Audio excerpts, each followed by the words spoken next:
আসসালামু আলাইকুম, সবাই কেমন আছেন? আমি আইয়ুব খান। 15 দিনের মাথায় আবার সার প্রয়োগ করতেছি। দেখেন, ওই যে আঙ্কেল সার প্রয়োগ করতেছে। প্রতি শতাংশতে আধা কেজি করে ড্যাপ সার এবং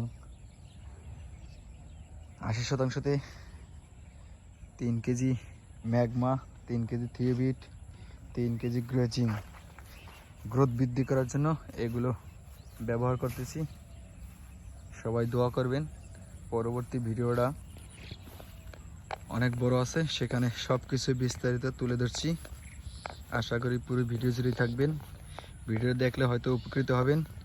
যেমন ঘাস বৃদ্ধি করার জন্য কখন কোন সময় কি সারগুলো ব্যবহার করবেন, এই তথ্যগুলো শেয়ার করা আছে।